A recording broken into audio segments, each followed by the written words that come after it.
Yes. So ShadowCrew. What's so as we're you started with love. Started with love. So now we're doing these schemes online. I'm programming these satellite DSS cards, and one of the interesting things, and you still see that to this day, is something will happen that will create an industry for criminals. All right. So what happened is Canadian judge rules about the same time that I'm doing these satellite cards. Canadian judge comes out and says, "Hey, it's legal for my citizens to pirate those signals." And his reasoning is since RCA doesn't sell the systems up here, my citizens can pirate it. Okay. So what happens is overnight, about the same time, PayPal comes into play. So PayPal's coming right online at about the same time. Overnight, little cottage industry pops up in the United States. You go down to Best Buy, buy the system for $100, take it out in the parking lot, open the system up, open the box up, pull the system out, pull the card out, throw the system away, program the card, ship its ass to Canada, $500 a pop. Started doing that. Business is good. Making, $3,000-$4,000 a week doing that. I'm like, yeah, that's good. I have so many orders, I can't fill all the orders, and quickly think to myself, why do I need to fill any of them? They're in Canada. I'm down here. Who are they going to complain to? Because I already found out people don't complain. All right. They're not going to complain to anybody. So I start especially in Canada. And I'm having them send money. That's when PayPal's first into play. And it amazes me that everybody is using PayPal. It's like, you don't even have to really ask. They're like, can we pay by? Yeah, you can pay all day long by PayPal. And PayPal had no clue what they were doing with security. So it's like, okay. So they're sending money to PayPal. I'm having the PayPal cashed out to bank accounts in my name at that point. And I get scared because by that point, I'm still in $4,000 to $6,000 a week. And I'm like, somebody's going to be looking at money laundering. So get it in my head. I'm like, best thing that I can do is get a fake driver's license, open up a bank account using that driver's license, cash out at the ATM. Good. No idea where to get a fake ID. Not a clue. So I get online, looked around, spent a couple weeks looking around, thought I found a guy. He went by the screen name of Fake ID Man. Thought I found a guy, sent him $200, sent him my picture. Dude rips me off. And I'm like what the hell, man? Oh, I got played. He had a little website set up with reviews, and I'm like, oh, it's all legitimate. Yeah. He's building that trust that I talked about. So the end result, I got pissed, and there was no site that dealt with anything criminal or cybercrime related. The only real avenue you had was an IRC chat session, Internet Relay Chat, and that I'm sure you've been on that. It's this rolling chat board. You don't know who the hell you're talking to. Most of them are full of shit. You can't trust anybody, and you're sitting there trying to conduct business. So, if somebody claims they've got a product or service, do they have it? Does it work? Or are they just going to rip you off? Because in those channels, everyone's a criminal. Mm-hmm. I kept looking around, and I happened upon a website called Counterfeit Library. And Counterfeit Library only dealt with counterfeit degrees and certificates, as on with degree mill type stuff. But they had a forum, and no one was using the forum. So I basically get on there and bitch every day. Mm-hmm. I got ripped off, don't know what to do, bam, bam, bam, bam, bam. About the same time I start doing that, two other guys show up. One's named Mr. X. He's out of Los Angeles. The other guy's named Beelzebub. He's out of Moose Jaw, Saskatchewan. And we all become buddies. Mm-hmm. So, a few weeks of me bitching, a few weeks of them responding. Beelzebub gets me on ICQ. And he sends me a message. He's like, I went by the screen name of Gollum at that point, Gollum Fun. And he's like, Gollum, I can make you a fake driver's license. And I was like, well, motherfucker, do it. And he's like, well, I'm going to charge you for it. I'm like, yeah, you are. He's like, I am. I was like, no, you're not. And he's like, look, man, he said, this business, if you're going to do this, you have to trust people or you're going to fail. He said, so I'm going to charge you $200, but I'm going to send you a driver's license. Well, by this point, I'm friends with the people who own Counterfeit Library. We're emailing, chatting, everything else. And I tell him, I'm like, okay, I'm going to send you $200. That way, when you rip me off, I'll have them ban you and I don't have to deal with you anymore. And he's like, bet. I'm like, okay. So I sent him $200, sent him my picture. 2 weeks later, I get a driver's license. Name is Stephen Schwecke out of Ohio. And real guy. Worked at ADP payroll to this day, works at ADP is where the guy works. Got the driver's license. And to me, at that point in time, it was the prettiest thing that I'd ever seen. I'd never seen a fake ID before. I thought it was great. Turns out, looking back, it's like, but it was kind of a strong first step in creating a fake identity. Very strong.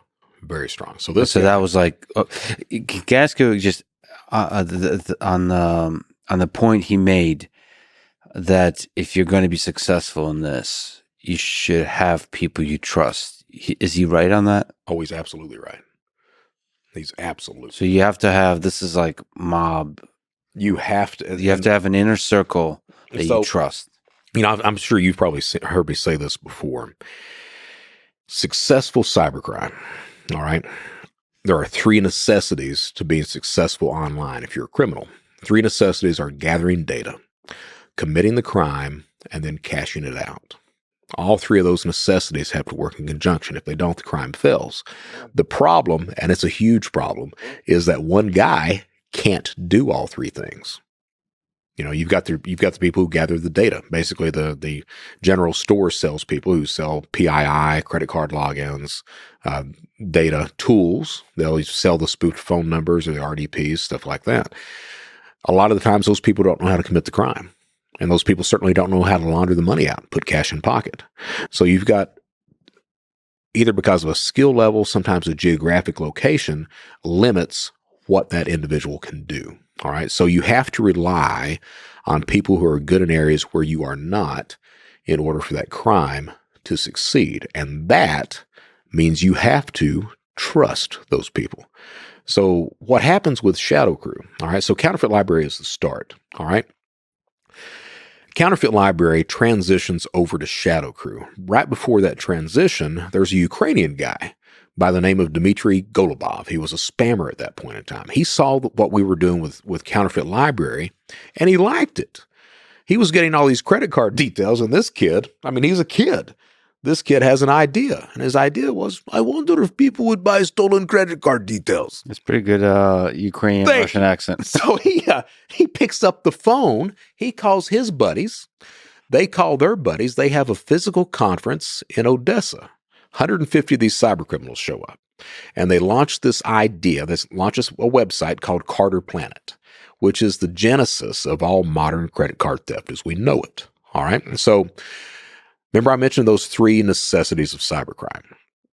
Dmitry had all the credit data in the world, and he partnered with all these other Ukrainians who had all this data as well. The problem is so much fraud had been committed on that eastern side of Europe that every card had been shut down. Even if you were a legitimate card holder and tried to cash it out, you weren't doing it at that point. So again, those 3 necessities: gathering data, committing crime, cashing out. Dmitry had the data. They could commit the crime. They could not put cash in pocket. So we were running Counterfeit Library. One day I get this message, or not a message, one day Script shows up, and he posts just on the general forum. He posts, hey, I've got credit card data. Give me an address. Give me a burner phone number, wait 5 business days, order whatever you want to. We had never seen anything like that. We were a PayPal fraud and eBay fraud site is what we were, and fake driver's licenses. So we had 2,000-3,000 members at that point. So the response from the members was, that can't be real. You've got to be law enforcement. It's got to be trying to get us arrested and everything else. Let me backtrack a little bit. So the driver's license that I had got, Beelzebub had an idea. What he wanted to do is he wanted to sell driver's licenses. Mr. X wanted to sell Social Security cards. He made a very passable Social Security card. Me, I had no skill level on that. I knew PayPal fraud and eBay fraud. So Beelzebub was like, tell you what, you be the reviewer. That way you get every product or service that comes in. They'll have to send it to you or let you have access to it. You can learn the entire game. And because you're not selling anything, it gives you legitimacy on the reviews. All right. So I started out as a reviewer, the only reviewer on Counterfeit Library. So over the next year, Beelzebub turns out he was a pot grower. He goes back to growing pot because he wasn't making shit selling driver's licenses. Mr. X, about a year and a half in, he gets arrested, cashing out cashing out at casinos, doing some shit with that. So I'm the only guy left standing, and I'm at the top of the heap. And it becomes this thing where if I review somebody, they make a lot of money. If I don't, you don't do business here. So Script shows up saying he's got this. I'm the only reviewer on site. People think he's law enforcement. First week it goes like that. After a while, I'm like, okay, I got to do something. And I'm scared, man, because I'm like, he may be law enforcement. Mm-hmm. So I get him on ICQ and I'm like, hey, you have to be reviewed. And he's like, what the hell is that? So I tell him what it is. He's like, you review me. And I was like, yeah, that's the idea. So give him a drop address, give him a burner phone number, wait 5 business days, and I try to hit Dell for $5,000. The order fails. I get back on ICQ. Hey, man, it didn't work. He's like, give me one more chance. I was like, look, I'll give you one more chance, but it's your ass after that. And he's like, one more chance.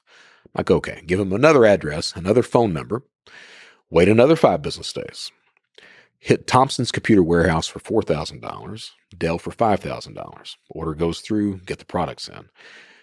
I post that review on Counterfeit Library. And literally overnight, we turned from an eBay PayPal fraud site to a credit theft site. And that becomes a lot of money really quickly for members. So we were doing, now it's called CNP fraud, card not present fraud. So you hit an online merchant with stolen credit card data. Back then, a fairly experienced fraudster could profit $30,000 to $40,000 a month. Okay. Just buying, laptops, what have you, and cashing out, put them on eBay for sale and sell them like that. And 30 to 40K a month was the profit on that. Script had a lot of buddies. He had people like Roman Vega, these other guys that would sell not just credit card data, but counterfeit physical credit cards as well. We had counterfeit, not stolen. So counterfeit. Counterfeit. That must be tough to do. So the connections that must be harder than it's crazy. Driver's license. It's crazy. So on your back. So what BOA initially had, and I became the United States salesperson for BOA. But what he had was he was the first dumps provider in the United States. So on the back of your credit or debit card, there's a magnetic stripe. 3 data tracks on the stripe. There's the first data track is the customer's name. Second data track is the card number / 16-digit algorithm outside of that. That's important. We'll get back to that in a few minutes. Third data track is called indiscriminate data. No one uses it. All right. So what's bought and sold is the second data track. It's called the dump. And the reason that's sold is when you go into a shop, you insert the card or you swipe the card, the only information that's sent out for verification is the second data track. All right. That goes to the processor bank for verification. The first data track, that customer's name, shows up on the screen of the cashier in front of you. So what typically happens is you buy 10 of these dumps. You get 10 counterfeit cards. Encode track 2 on all 10 cards. Track 1, you create 1 fake driver's license. Track 1 is just the name of that 1 fake driver's license. That way, when you go in the shop, swipe the card, track 2 gets sent off for verification. Track 1 shows up on the screen in front of the cashier. If you ever ask for ID, you pull out the fake ID. Everyone's nice, warm, fuzzy. You walk out with the cameras, Rolex. And track 1 could be, it doesn't have to be connected. It's not connected to track 2. Not connected at all. All right. That's one of the big problems. All right. Yeah. So Script brought a host of technical people into that type of environment, all committing credit card theft. We had proxy providers. We had all these people that were doing this stuff. We start making a lot of money. A lot. And the reason that happens is, again, Script did not have the ability to cash out. So he was reduced to selling things. And at the same time, he's looking for, how do I make more money? All right. The Ukrainians happened upon this thing called the CVV1 breach, or hack is what they call it. So what happens is, remember I told you track 2, card number / 16-digit algorithm. You got to know the algorithm to encode it so you can swipe the card or take it to the ATM machine. All right, ATM. You got to know it. Now, we were fishing data from hell. I mean, we were doing a lot of phishing, a lot. We were getting pins, we were getting card numbers, but you can't get that algorithm. So the Ukrainians start testing stuff. What they found out was no bank had implemented the hash on track 2. So you take the card number / any 16 digits, it would encode. Take it to the ATM, pull cash out because you got the PIN. All right. Started doing that. Wait. Sorry, I'm trying to understand. So that means, so if there's no are they generating random numbers, or do they have valid numbers for track 2? No numbers were needed at all, as long as just the track 2 was a complete track 2. So it's a valid track 2 that doesn't matter. So the PIN is the thing that gets you in? Back then, all right, so back then, what we're talking about is you needed, typically, today you need a whole track 2. You need that valid track 2. Yeah. All right, you need the 16-digit card number, / and then whatever that algorithm is on the side of it. Yeah. All right. Back then, none of the banks had implemented that algorithm.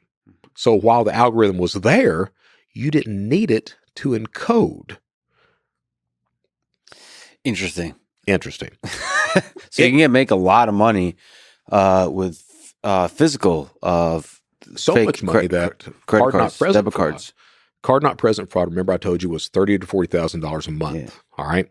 That turned into $30,000 to $40,000 a day. Yeah. The Ukrainians, again, they can't cash it out. They've got all the data on the planet, but they can't cash it out. Those 3 necessities of cybercrime. So the deal became you have to rely on the Americans. Tell you what, we'll give you 40%. Mm-hmm. So you had all these cashiers that were 40% of $40,000 a day. Yeah, we'll take that. All right. Send the rest of it over to by Western Union or what have you to your Ukrainian contact. That's before cryptocurrency came into play. Now you had a couple of forerunners with eGold and Liberty Reserve, things like that.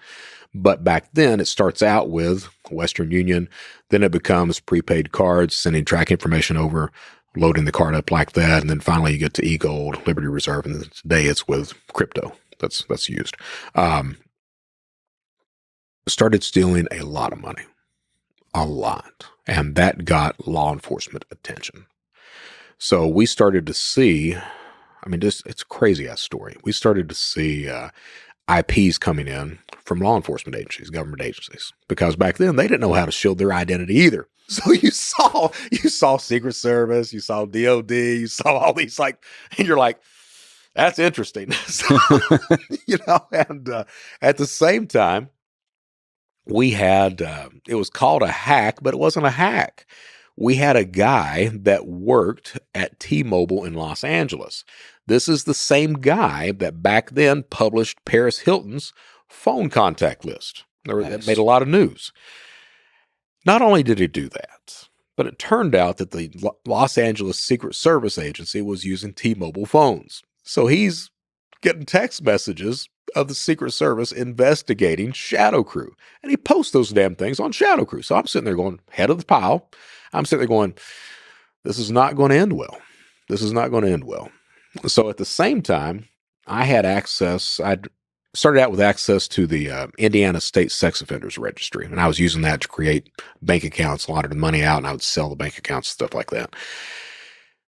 They shut that down. The next database I had access to was the Texas driver's license database, and started using that to create fake driver's licenses, what have you. And then finally, we happened upon the California Death Index. All right. Complete information, mother's maiden, socials, DOBs, all that. And it's like, got to be a use for that. Well, you can use it to create identities all day long. My idea was, I wonder if you could take somebody that's died and then file for Social Security death benefit, not death benefits, but Social Security benefits for that individual and get that recurring paycheck in. So that takes a lot of research to start seeing if you can do that. How does the federal government know if you're dead? Do federal indexes reference state indexes? You got all these questions that pop up. Well, it turns out federal indexes don't reference state indexes. It's against the law. So it also turns out the only way the federal government knows you're dead is prior to 1998, the family had to file a Social Security death benefit for that person. All right.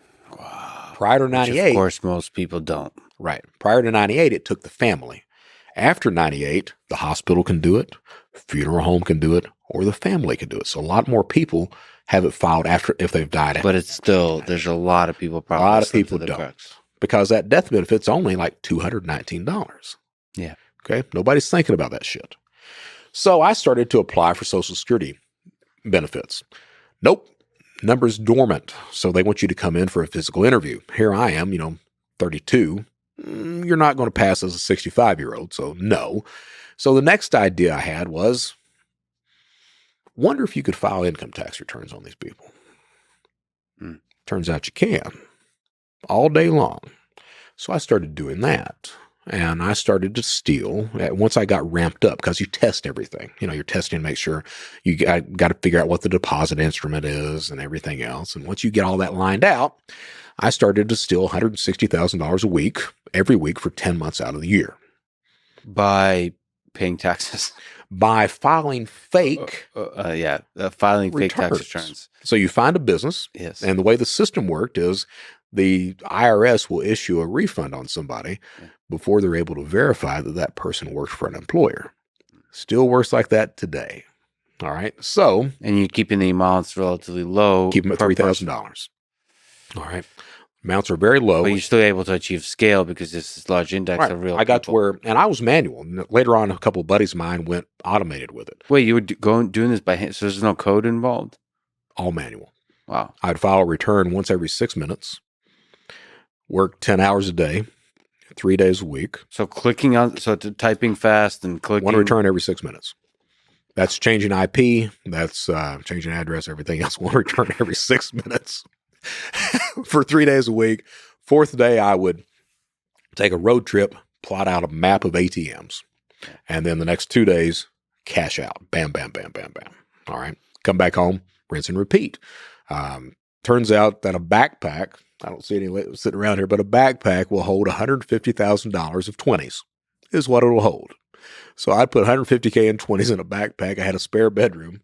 I'd come in, toss the backpack in the bedroom. This is very, very important information. And the fact that you know it is also very... Yeah. First, we started with a volume of coal that weighs a ton, and now a backpack holds $150,000 of 20s. And then you can multiply that by 5 for hundreds. Yeah. I like this. 20. Most of the time it's 20. It's coming out of ATM, right? Each 20 weighs a gram. Each 20 weighs a gram. So you can actually go by weight, which is what federal authorities do when they get a pallet of cash. They just weigh it. Oh, they just weigh it. Okay. So 150K is 7.5 keys of cash. 50. Oh, that's pretty light. Not bad. Not bad. Did you get a big backpack? Do a good run with David Goggins with it? Yeah. Nice. I like it. So the fact this is great. So wait, where does that come in with the backpack? So what happens is I didn't know how to launder money. All right. Yeah. So, I'm throwing cash in the spare bedroom. One day you open up the bedroom and you're like, got to do something with those backpacks. Yeah. And that's when you start learning how to launder money, cash-based businesses, things like that. I had a production company, had a couple of detailing company. I was thinking about going into food trucks, things like that in Charleston, South Carolina. Actually, can you pause on that to take a tangent there? How does money laundering work? I mean, at that time, and what years are we talking about? This is, by the time the tax return schemes go into play, we're talking 2002, 2003 is when tax returns start. And so what, at that time and what you're aware of now, how it evolved, how does money laundering work? It's not that much different. It's really not. You get a cash-based business, start laundering the money or putting the money through that, saying the transactions are legal. You then start depositing into bank accounts. From the bank accounts, my thing is have bank accounts in the United States, Mexico, Canada, and then finally bounce over to Estonia was the final destination of all this stuff. And the idea is to try to move them to so many places that by the end of the day, it looks legal and you can't trace it all if you're ever caught, which you ultimately are.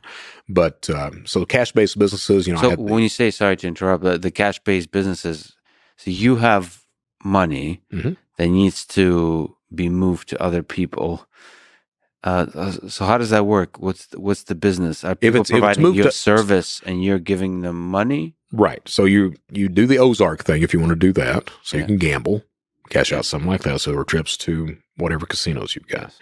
You've got your production company or your detail company. So how many cars are you cleaning a day? How many companies have you got to do that? All right. Whatever that company is, it's got to be cash based. Somebody's paying you in cash is what you're doing. You have to have enough of those cash based businesses where it doesn't look funny.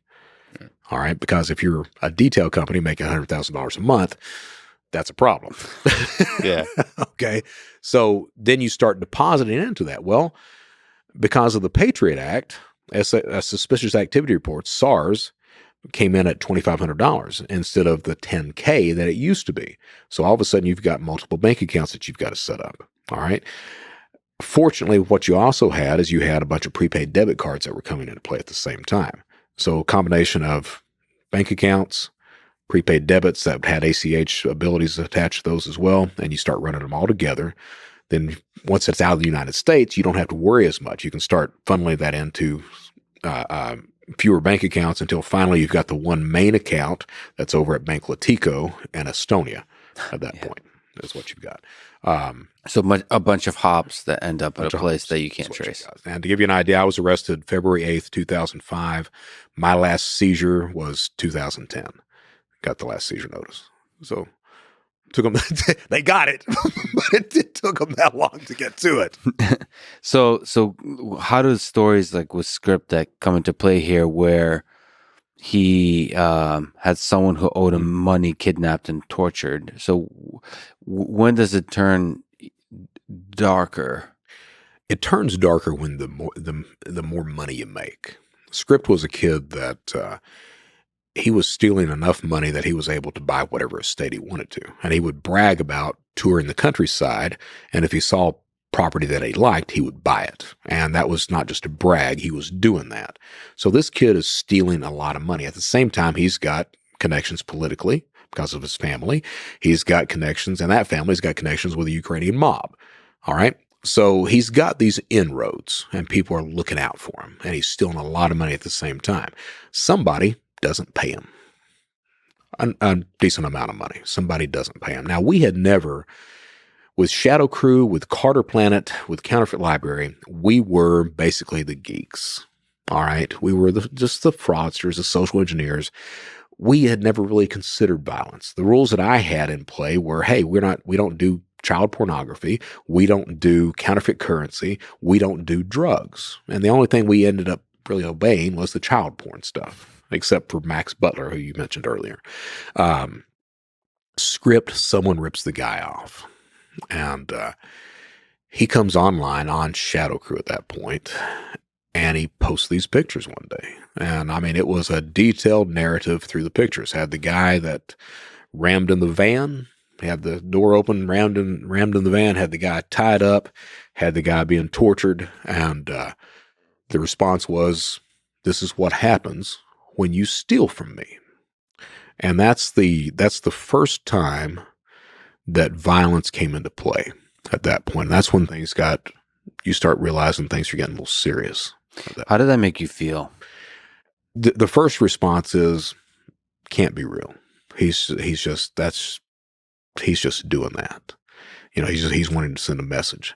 Then you're like, no, that's real. That's real. And, were you afraid in your own heart that you might descend to that too? Like if you see that, or was it pretty clear to you that that's a line that some people can cross and some can't, and you're not one of those that can cross it? You know, I got to tell you, I joke with my wife. The joke I tell my wife is, you know, if I knew some guy that had 8,000 Bitcoins, I might be persuaded to ask him for access to that. And she was like, how? And I was like, well, hammer and toes. Yeah. And I say that as a joke, but there's that line where you're like, I remember who I used to be. And if you're looking at that kind of money, I might be persuaded to do that back then. You know, that's, and I think was Script's issue. It was a lot of money to him. It's the money. And then there's, you know, violence can also be gradual. So over time you do a little more, Always. a little more. You get used to what's going on, and then get desensitized. And you figure you take somebody like Ross Ulbricht, the Silk Road guy. All right, Ross was not a violent guy. He was not. But at that point in time, he was sitting on 24 million in Bitcoin. He was the only game in town. And that 24 now is like, I don't know, 22, 24 billion, some crap like that. But he felt in danger of this guy was going to turn him in. It was a blackmail him and everything. So Ross thinks he hires a couple hitmen to kill the guy. So it becomes that thing, and I saw that over and over again. And I'd like to say I wasn't like that, but given the same circumstances, I would have probably done the same thing. And also, when it's not just about money. There's a lot of other forces. Like if you're threatened for your well-being, or for your wealth, or for your power, all of us operate under different motivations. Plus, that online aspect with those communities like that. If you're the head guy, you really feel like you're the parent of these guys. Yeah. So if somebody's starting to threaten them, it's like, all right, what do I need to do?